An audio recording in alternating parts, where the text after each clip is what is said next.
아홉 번째 비밀의 말씀은 마태복음 1장 18절로 23절까지의 말씀입니다. 마태복음입니다. 18절 23절 우리에게 익숙하고 자주 접했던 말씀이기도 합니다. 마태복음 1장입니다. 18절 23절 말씀을 한 절씩 교독하시도록 하겠습니다. 18절을 먼저 보겠습니다. 예수 그리스도 나심은 이러하니라. 그의 어머니 마리아가 요셉과 약혼하고 동거하기 전에 성령으로 잉태된 것이 나타났더니 그의 남편 요셉은 의로운 사람이라 그를 드러내지 아니하고 가만히 있고자 하여 이 일을 생각할 때 주의 사자가 현명하여 이르되 다윗의 요셉아 내 아내 마리아 데려오기를 무서워하지 말라. 그에게 잉태된 자는 성령으로 된 것이라. 아들을 낳으니 이름을 예수라 하라. 이는 그와 자기 백성을 그들의 죄에서 구원할 자이시니라 하니라. 이 모든 일이 된 것은 주께서 선지로 하신 말씀을 이루려 하심이니 이르시되 보라 처녀가 잉태하여 아들을 낳을 것이요 그의 이름은 임마누엘이라 하셨으니 이를 번역한즉 하나님이 우리와 함께 계시다 하니라. 아멘. 여전히 끝날 것 같지만 끝나지 않는 코로나19입니다. 이거 코로나19 사태를 지나면서 가장 많이 얼굴이 알려지고 가장 많이 목소리를 듣고 또 가장 많이 뉴스를 접하는 인물이 있습니다. 바로 정은경 질병관리본부장입니다. 여러분도 TV를 통해서나 인터넷을 통해서 보아서 알 수 있지만 코로나 바이러스가 처음 발병을 하고 첫 브리핑의 모습과 또 시간이 지나면서 손질되지 않은 헝클어진 머리에 흰머리가 수북이 보일 정도로 또 피곤해 지친 모습이 네티즌들이 만들어 놓은 몇 장의 사진을 통해서 역력하게 보여지기도 했습니다. 그런데도 매일 하루에 한 번 오후 2시가 되면 지금까지의 진행 사항을 전달하기 위해 TV 카메라 앞에 서야 합니다. 기자가 그런 질문을 했습니다. 본부장님, 하루에 몇 시간을 자느냐는 질문에 정은경 본부장은 1시간 이상은 잔다라는 대답을 했습니다. 그 말 한마디에 많은 국민들이 찬사를 보냈습니다. 그리고 격려와 응원을 보내기 시작을 했습니다. 심지어 머리 감는 시간도 아끼기 위해서 기르고 있던 뒷머리를 아주 짧게 자르기까지 했습니다. 코로나19 바이러스가 처음 발병이 되었을 때는 여기저기에서 초기 대응 실패다, 도대체 질본이 무엇을 하고 있느냐면서 성토를 하기에 바빴지만 한 주가 한 달이 되고 한 달이 다시 두 달이 되고 다시 두 달이 석 달을 넘어서면서 다들 그들에게 엄지척을 해 주었습니다. 그리고 여기저기에서 당신이 영이라는 말을 서슴없이 해주고 있습니다. 여러분, 그런 정은경 질병관리본부장이 어떤 사람입니까? 정은경 본부장이 처음 각인이 된 때는, 우리에게 알려진 때는 2015년 중동호흡기 증후군, 다른 말로 메르스 사태 때 처음 그 모습을 드러냈습니다. 2015년 당시 메르스는 다방면에서 실패한 방역이었다고 이야기를 했습니다. 그때 메르스 바이러스에 책임을 졌던 인물이 정은경 질병관리본부장이었습니다. 당시의 직책은 질병관리센터장이었습니다. 결국 넉 달 가까이 진행되었던 메르스 바이러스는 186명이 감염이 되었고 38명의 사망자를 내었습니다. 그런데 이상하지 않습니까? 지금 코로나 바이러스 사망자가 몇 명입니까? 오늘까지 지키는 숫자가 280명입니다. 확진자의 수는 12,373명입니다. 메르스 사태와 비교가 되지 않습니다. 여러분, 결국 메르스 사태의 대응 실패로 정은경 본부장은 2개월의 감봉이라는 징계를 받게 됩니다. 여러분, 그런 정은경 본부장이 이번 코로나19에서 전혀 다른 찬사와 응원과 격려를 받는 것입니다. 2017년 5월 대통령이 당선이 되었던 문재인 정부는 그 두 달 후인 7월에 당시 메르스 사태에 대한 실패를 거울 삼아 각종 매뉴얼을 만들고 또 전염병 예방과 조치에 대한 실제적인 행동 지침을 마련해 놓았던 정은경 당시 센터장을 본부장으로 파격 신진을 시켰습니다. 아니나 다를까 작년 11월에 중국 우한에서 처음 코로나 바이러스가 창궐한다는 소식을 접한 질병관리본부는 12월부터 이미 구축해 놓았던 매뉴얼과 또 행동 지침대로 혹여나 우리나라에도 전염이 될 가능성을 염두에 두고 이미 앞서서 선제적인 대응을 준비했다는 것입니다. 여러분, 결국 지금까지 전 세계적으로 가장 코로나19 바이러스에 잘 대응한 나라로 우리나라를 꼽는데 누구 한 사람 반기를 들지 않습니다. 그리고 덕분에 나라는 수어를 통해 질병관리본부와 정은경 본부장에게 찬사를 보내고 각종 SNS에 해시태그로 고마워요 질병관리본부, 감사해요 질병관리본부, 힘내요 보건복지부 등의 응원의 문구를 보내어주고 있는 것입니다. 그리고 이제는 질병관리본부에서 질병관리청으로 이름을 바꾸어 그 한층 더 위상을 높이게 되었다는 것입니다. 그리고 그 중심에 정은경 질병관리본부장이 자리 잡고 있었던 것입니다. 오늘 우리가 살펴볼 비밀의 말씀은 너무나 중요하고 또 너무나 유명해. 그래서 교회들마다 12월 성탄절이면 빠지지 않고 어김없이 등장하는 말씀입니다. 18절부터 21절을 다시 한번 읽어보시도록 하겠습니다. 시작. 예수 그리스도의 나심은 그의 어머니 마리아가 요셉과 약혼하고 동거하기 전에 성령이 잉태된 것이 그의 남편 요셉은 의로운 사람이라 그를 드러내지 아니하고 가만히 꿈꾸다여 이 일을 생각할 때에 주의 사자가 현명하여 이르되 다윗사손 요셉아 내 아내 마리아 데려오기를 그에게 잉태된 자는 성령이 된 것이라 아들 낳으니 이름을 이는 그가 자기 백성을 아멘. 그럼 바로 예수님의 탄생에 대한 이야기 아닙니까? 그럼 여기에 등장하는 인물이 예수님의 아버지 바나바 이름 똑같네요. 지난주에 살폈던 요셉이고 어머니 마리아 그리고 주의 사자 우리가 알고 있는 천사 가브리엘이 등장합니다. 여러분, 성령으로 예수의 어머니였던 마리아가 아이를 잉태합니다. 여러분, 문제는 마리아의 약혼자였던 남편이라 불렸던 요셉이 이 사실을 믿지를 못한 거지요. 그래서 성경 보니까 가만히 조용히 아무도 알리지 않고 비밀리에 마리아와 이혼을 하려고 합니다. 만약 약혼한 여자에게 아이가 있다는 사실이 알려지면 당시 율법에 의해서 마리아는 공개적으로 많은 사람들에 의해서 돌에 맞아 죽어야 했기 때문에 그렇습니다. 그래서 요셉은 아무도 몰래 마리아를 생각해서 이혼을 하려고 했던 것입니다. 자, 바로 그때 하나님의 천사가 요셉의 꿈에 등장하는 것입니다. 그리고 이 일에 어떻게 된 일인지 요셉에게 낱낱이 하나하나 설명을 해주고 있는 것입니다. 그리고 요셉 이제 마리아를 통해서 아들을 낳을 것인데 그 아이의 이름을 뭐라고요? 예수라 하라라고 정해준 것입니다. 그리고 성경은 그 이름의 뜻이 뭐라고 그랬습니까? 다 같이 자기 백성을 죄에서 구원할 자이십니다. 아멘. 여러분, 예수라는 비밀의 말씀 무슨 뜻이라고요? 자기 백성을 죄에서 구원할 자. 23절 말씀을 읽겠습니다. 23절입니다. 시작. 보라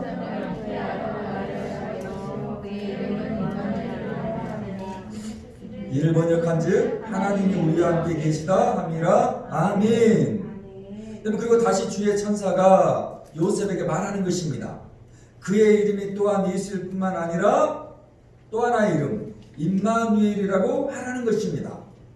여러분, 그것을 번역하면 뭐라고요? 하나님이 우리와 함께 계시다라는 뜻입니다. 오늘 여러분 가지고 있는 성경책에 보면 보라 처녀가 잉태하여라는 문장 앞에 뭐가 표시되어 있습니까? 기억이라는 각주가 달려있지 않습니까? 그리고 그 밑에 7장 14절이라고 적혀 있습니다. 무슨 말입니까? 구약 성경 이사야 7장 14절이라는 말입니다. 여러분, 그러니까 이 이야기는 이미 600년 전 이사야 선지자를 통해서 이 일이 임마누엘로 예언이 되었던 말씀이라는 것입니다. 이미 구약 성경에 600년 전에 이야기 되어 있던 놀라운 말씀이 이제 예수님의 아버지 요셉과 어머니 마리아를 통해서 응답이 되었다고 이야기를 하는 것입니다. 그리고 천사가 말하는 것입니다. 너의 아들의 이름을 예수라 하고 내 아들의 이름을 임마누엘이라고 하라는 것입니다. 아멘. 오늘 두 가지입니다. 첫 번째, 그러게 예수는 그 비밀의 말씀처럼 우리를 죄에서 구원하실 분입니다. 아멘. 다시 21절 말씀을 읽겠습니다. 시작. 아들 낳으니 이름을 이는 그가 자기 백성을 아멘. 아멘. 오늘 예수님이 이 땅에 오신 궁극적인 이유, 2000년 전 세계 지도를 살펴보시면 아시겠지만 여러분, 우리나라보다 한참이나 작은 이스라엘 땅에서 여러분, 그곳 해산할 곳이 없어서 아이를 낳을 곳이 없어서 그 짐승들의 거처였던 마국간에서 태어나신 예수님께서 왜 이 땅에 오신 것입니까? 여러분, 비밀의 말씀은 그의 이름의 뜻이 무엇이라고요? 예수! 우리를 죄에서 구원하기 위해서 이 땅에 2000년 전에 오셨다는 것입니다. 여러분, 그 놀라운 이름을 우리에게 보게 해주시기 위해서 이 땅에 예수의 이름을 가지고 오신 것입니다. 아멘. 저와 페이스북을 주고받는 목사님 한 분이 사진 한 장을 올려놓았습니다. 유치원 다니는 딸아이가 이솝우화를 읽고 그 책에 나온 등장인물 중에 한 사람으로 삼행시를 지어보라는 문제였습니다. 딸아이가 나그네라는 등장인물로 삼행시 시를 지었다며 올려놓은 사진이었습니다. 나는 매일 양치질을 합니다. 그래? 네. 제가 그 사진을 보고 한참 웃습니다. 여러분, 나그네라는 등장인물의 이름의 삼행시는 여러분, 그렇게 웃을 수 있는 이름이지만 여러분, 오늘 예수님의 이름의 삼행시는 뭐라고요? 우리를 죄에서 구원할 자이십니다. 여러분, 유독 다른 종교보다 기독교만이 이렇게 죄에 대해서 얘기를 자주 하신 겁니까? 여러분, 교회에서만 유난히 죄에 대해서 이렇게 지적질을 하는 것입니까? 한번 가만히 생각해 봅시다. 여러분, 그렇게 많은 죄 지었습니까? 여러분, 살아오시면서 그렇게 많은 죄 가운데 살아가고 계십니까? 여러분, 가만히 생각해 보면 여러분, 그렇게 죄 없이 살아가는 인생 아닙니까? 여러분, 특별히 잘못한 것 없이 살아가지 않았습니까? 그런데 교회만 가면 당신은 죄인이라는 것입니다. 자꾸만 죄를 회개하라는 것입니다. 그런데 그게 사실 아닙니까? 정말 내 인생에 죄가 없다고 자신있게 말할 수 있냐는 것입니다. 6년 전 돌아가신 저희 아버님을 향해서 저희 어머님이 자주 하셨던 말씀 중에 하나가 이런 말씀이었습니다. 너희 아버지, 또 저 양반 세상 물정 모르는 사람이다. 너희 아버지, 저 양반 법 없이도 살 사람이다라는 말씀을 자주 하셨습니다. 일평생 페인트공으로 사시면서 오직 집과 일밖에 모르시던 분입니다. 때로는 워낙에 세상 물정을 모르기에 여러 번 손해보는 공사도 하셨던 것입니다. 여러분, 단 한 번도 누구와 다툼이나 언쟁을 벌인 적을 저 역시 보지 못했으니까 어머니 말씀대로 법 없이도 살 사람입니다. 여러분, 그런 여러분이 묻겠습니다. 정말 제 아버님이 법 없이도 살 사람이겠습니까? 정말 제 아버님이 그런 인생 살았겠습니까? 아닙니다. 제 아버님은 살아생전 3번 어머님 몰래 은행에서 몇천만 원 돈을 대출받아 쓰셨습니다. 그런데 그 몇천만 원 돈을 어디에 쓰는지 아무도 모릅니다. 지피는 데는 있지만 아버님이 돌아가실 때까지 입을 꾹 닫아 버리셨기 때문에 그냥 넘어갔습니다. 어떻게 해서 첫 번째 문제를 어머님이 해결을 하셨습니다. 그래 다시 한번 사시고 있던 집을 담보로 또 어머님 몰래 대출을 받으셨습니다. 그 일로 집이 다른 사람에 넘어가 버렸습니다. 도대체 어디에 그 많은 돈을 쓰는지 말씀하지 않았습니다. 그렇게 아버님이 6년 전 이 땅에서 마지막 호흡을 거두셨습니다. 그런데 그것으로 끝났겠습니까?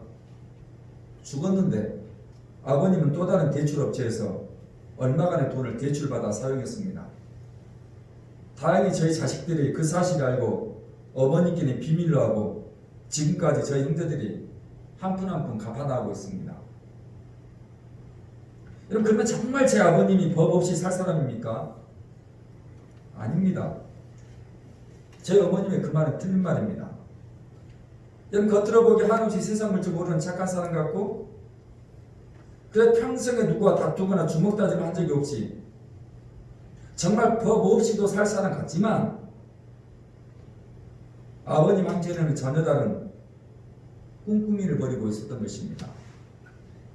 한 번 들켰으면 말해야 하는데 다시 또 한 번 들킨 것이고, 그래서 또 말해야 하는데 죽어서도 들킨 것입니다.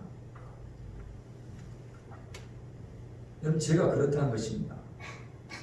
이 양반 법 없이도 살 수 있다는 말, 그거 다 거짓말입니다. 여러분, 그게 아버님 뿐입니까?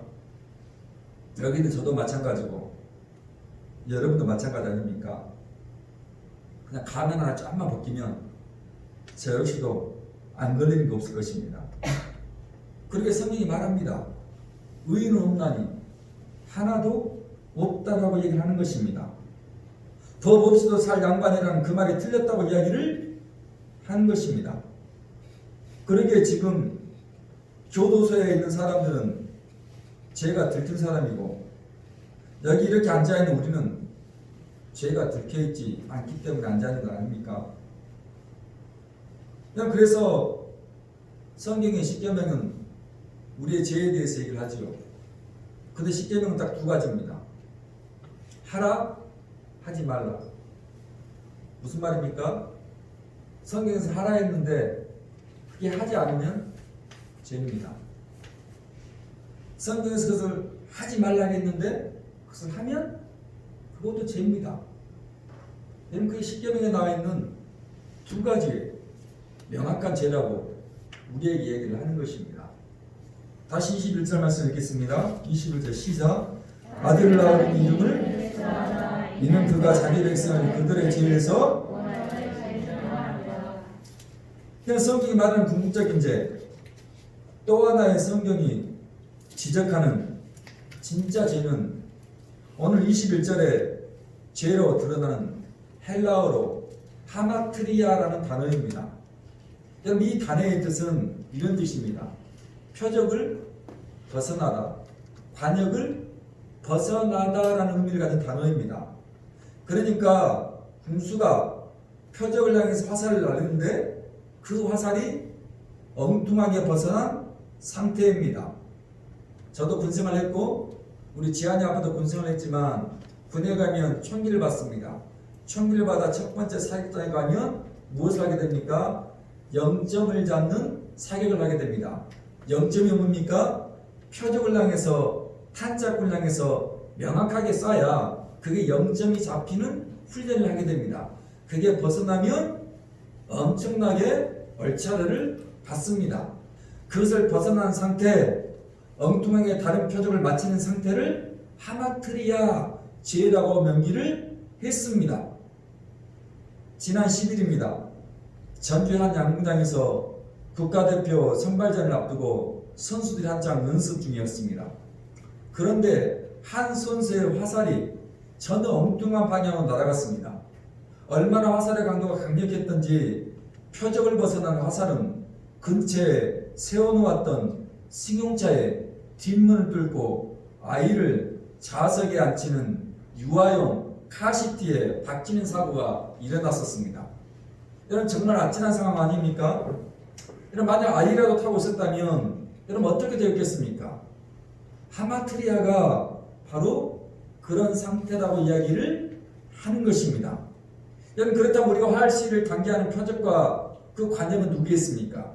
맞습니다. 하나님께 정확하게 우리의 활시를 당기고 우리의 사격을 해야 한다는 것입니다.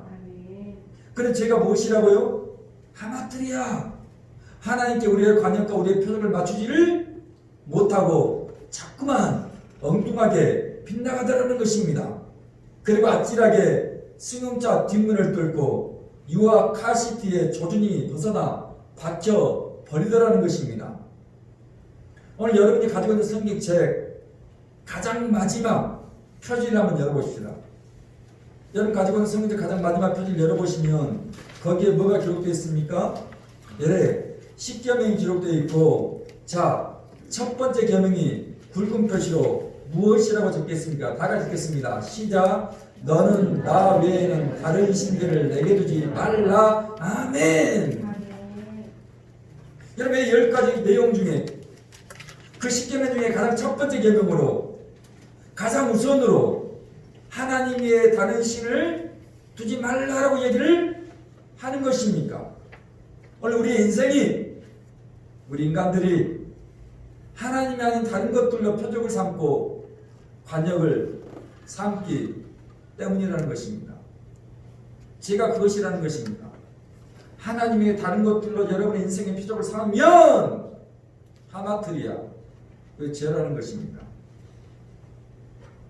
여러분 이사야 59장 1절 2절 제가 읽겠습니다.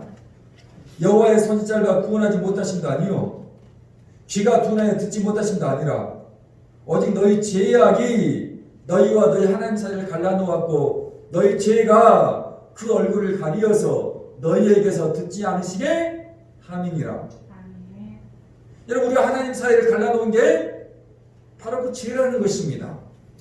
그 죄로 말미암아 하나님과 우리와 사이가 멀어진 것이고 하나님께서 차마 그 얼굴을 우리에게 댈 수가 없다는 것입니다. 그런데 바로 그 죄의 문제를 위해서 그 하나님과 우리 사이의 갈라섬과 멀어짐을 해결하기 위해서 그 예수님 마태복음 1장 신약 성경을 펼치면 시작하면서 가장 먼저 등장하는 것입니다. 그리고 그 이름의 비밀의 말씀은 예수라 하시고 그 예수의 비밀의 뜻이 우리를 죄에서 구원할 자라고 말씀을 하시는 것입니다. 그 죄의 문제를 위해서 예수님이 2000년 전 십자가에서 달려 죽으심으로 하나님과 우리 사이의 문제를 해결해 주셨다고 이야기를 하는 것입니다. 그 예수님께서 그래서 2000년 전 이 땅에 예수라는 이름으로 우리 가운데 오신 것입니다. 여러분 그 첫 번째 예수라는 이름의 비밀의 말씀이었습니다. 여러분 두 번째 임마누엘은 우리와 함께 하신다는 또 다른 비밀의 말씀이었습니다. 다시 마태복음 1장 23절 말씀을 읽겠습니다. 1장 23절입니다. 시작. 보라 처녀가 잉태하여 아들을 그의 이름은 하셨으니 이를 번역한즉 하나님이 우리와 함께 계시다니라. 아멘. 여러분 그렇게 우리의 죄의 문제를 해결하셨던 예수님의 이름의 또 다른 하나의 이름은 임마누엘의 이름입니다. 여러분 그 이름의 뜻이 무엇이랍니까? 늘 성경에 엘자가 들어가면 하나님을 뜻하는 단어입니다. 하나님이 마누엘, 우리와 함께 하신다는 뜻입니다. 여러분 지금 예수님께서 이 땅에 태어나신 때가 어느 때입니까? 로마의 압제 아래, 로마의 식민지 아래 살아가고 있던 때입니다. 그래 자유를 빼앗겨버린 때 아닙니까? 마음대로 무엇을 할 수 있는 그런 상황이 이스라엘 사람들이 오셨습니다. 그래서 이스라엘 사람들은 자신들을 로마의 압제에서 건져줄 구원자, 다른 말로 메시아를 기다리고 있었습니다. 그런데 예수님께서 이스라엘 가운데 구원자로 오신 것입니다. 무슨 말입니까? 바다 위를 걸으시고 눈먼 자를 고치시고 말 못하는 자를 말하게 하시고 듣지 못하는 자 듣게 하셨습니다. 귀신들 쫓아내시고 병든 자 치료하셨습니다. 여러분 그것뿐이었습니까? 물 위를 걸으시고 오병이의 기적을 행하시고 그것으로 끝나지 않고 죽은 자까지 살리셨던 상상 그 이상의 놀라운 일을 이 땅 가운데 행하셨습니다. 여러분 그래서 자연스럽게 이스라엘 사람들에게 이 예수가 이제는 자기들 로마의 압제에서 건져낼 자로 알았던 것입니다. 당연하지요. 이제까지 이만한 일을 행한 이가 없었습니다. 이제까지 이만한 역사를 만드는 이가 없었습니다. 그래서 그들이 예수를 보고 메시아라고 열광한 것입니다. 드디어 저 사람이 우리를 로마의 압제에서 해방시켜줄 메시아라고 열광을 한 것입니다. 그런데 예수님은 그 일을 하기 위함이 아니었다고 이야기를 하는 것입니다. 첫 번째 살펴보았던 그 죄의 문제를 구원하기 위해서 이 땅에 오셨습니다. 하나님의 관용을 벗어나고 표적을 비껴가 있는 우리와 하나님과 갈라놓았던 문제를 해결하기 위해서 예수님이 이 땅에 오신 것입니다. 그래서 이스라엘 백성들이 실망합니다. 그리고 그들이 그 예수님을 십자가에 못 박아 죽입니다. 그런데 그 예수님이 다른 이름 하나를 우리에게 말하는 것입니다. 바로 그 이름이 임마누엘, 하나님이 우리와 함께 하신다는 그 이름의 또 다른 비밀 하나를 전해주고 있는 것입니다. 여러분, 이보다 더 큰 영광이 어디 있겠습니까? 내가 영원히 너희와 함께 하신다. 여러분, 이 말의 힘을 여러분 아십니까? 여러분, 이 말의 크기를 여러분 신앙생활 가운데, 믿음생활 가운데 경험하고 계십니까? 오늘 심리사님의 찬양의 처음 고백처럼 몇 년 전 하나님의 이름을 공부하면서 여호와 짜파오트라는 그 말씀을 받고 그의 인생 가운데 때때로 힘든가 어려운 때마다 여호와는 만군의 하나님이시라는 것을 기억하면서 그가 경험했다면 변함없이 하나님이 집사님 인생 가운데 찾아오고 있다는 것을 오늘 우리에게 말하고 있지 않냐는 것입니다. 매일 오후 2시면 어김없이 정은경 질병본부장이 TV 앞에 나와 브리핑을 합니다. 현재의 상황이 어떻고 앞으로 어떻게 대처할 것이고, 그러니 국민 여러분께서는 이렇게 협조를 해달라고 매일매일 브리핑을 하고 있습니다.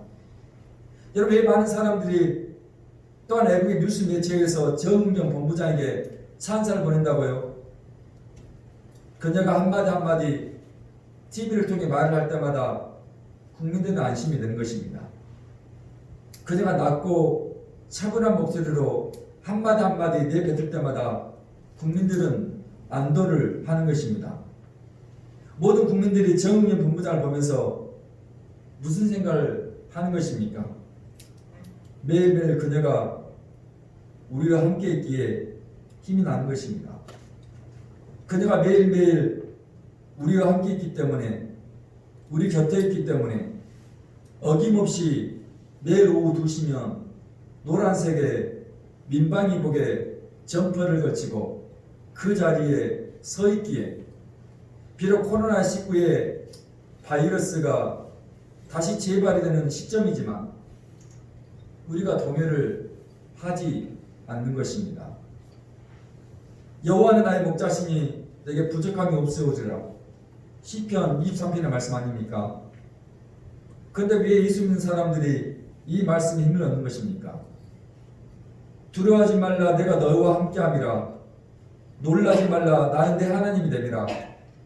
내가 너를 굳세게 하리라, 참으로 너를 도와주리라. 이 이사야 말씀 듣고 왜 우리는 주먹을 불끈 쥐는 것입니까? 내게 능력 주시는 자 안에서 내가 모든 것을 할 수 있느니라. 이 빌립보서의 말씀 듣고 왜 우리가 다시 일어서는 것입니까? 세상에서 너희가 환난을 당하나 담대하라, 내가 세상을 이겼노라. 그 요한복음의 말씀을 듣고 왜 우리가 당당할 수 있냐는 것입니다. 사랑하는 자여 내 영혼이 잘된 같이 내가 범사에 잘되고 강건하기를 축원하노라. 요한의 말씀을 듣고 왜 우리가 새 힘을 얻는 것입니까? 그냥 하나의 문장 아닙니까? 그냥 쓱 지나가고 스쳐가는 몇 단에 지나는 말씀 아닙니까? 그런데 왜 우리가 그 말씀을 들을 때 힘을 얻고 주먹을 쥐고 다시 일어서고 당당하게 담대할 수 있냐는 것입니다. 맞습니다. 그 말씀 가운데 임마누엘, 하나님이 우리와 함께 한다는 것을 우리가 믿음으로, 신앙으로 고백하기 때문에 그렇습니다. 오늘 예수님의 또 다른 이름 임마누엘이 그렇다는 것입니다. 우리와 함께 하신다는 그 이름의 비밀이 그 일을 우리에게 해주고 있다는 것입니다. 오늘 우리네 사람들이 그러지 않습니까? 생각보다 우리의 일들이 잘 풀리기보다는 일이 엉키고 절이 엉킬 때가 많습니다. 이거 하나 풀린가 싶더니 또 저기에서 저것이 얽힌 일들이 비일비재하다는 것을 잘 알고 있습니다. 순간순간 염려고 걱정일 수 있지 않습니까? 아직도 끝나지 않은 확진자들과 격리자들과 사망자들이 매일 영습되고 있지 않습니까? 그런데 늘 오후 2시면 어김없이 노란색의 민방위 점퍼를 입고 등장하는 그 정은경 본부장 덕분에 우리는 그럼에도 하루하루의 일상을 잘 살아가고 있지는 않습니까?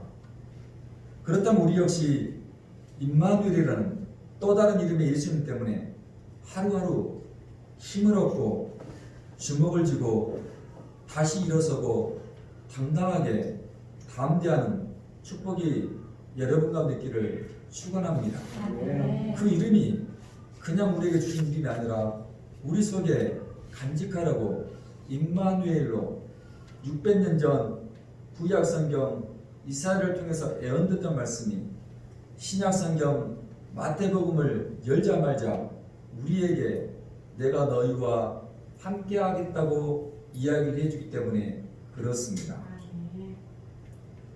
오늘 말씀을 마치면서 우연히 유튜브 영상을 보다가 찬양 한 곡에 제가 감동을 받고 듣고 또 듣고 있습니다. 나중에 그 찬양을 확인을 해보았더니 최근에 전 세계적으로 가장 많이 불려지는 찬양입니다. 지금 전 세계적으로 가장 핫한 찬양곡입니다. 영어로 웨이 메이커라는 곡입니다. 한글로는 이렇게 번역이 되었습니다. 길을 만드시는 분, 또 다른 번역은 큰 길을 만드시는 분이라고 번안이 되어 있습니다. 몇 가지 번안곡이 있지만 제가 오늘 여러분에게 말씀드린 것은 이런 내용입니다.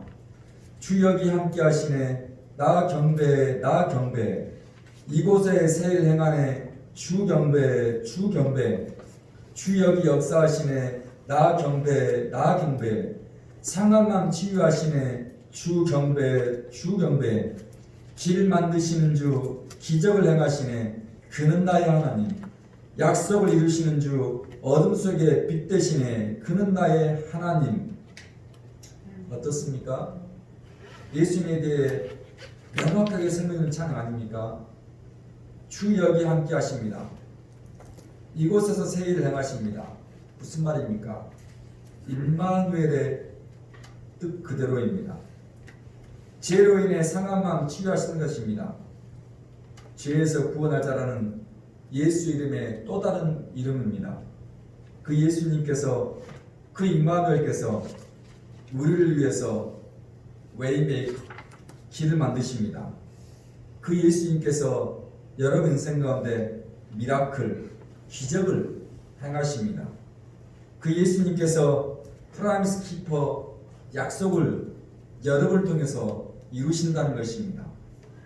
그 예수님께서 라이트 인 더 다크니스 어둠 속에서 빛이 되신다고 찬양을 하는 것입니다. 마지막 가사가 이런 가사 아닙니까?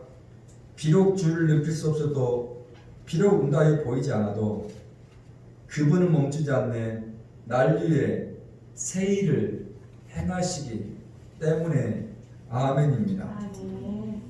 우리 예수님이 임마누엘께서 이 일들을 여러분을 통해서 오늘도 만들어 내시고 계십니다.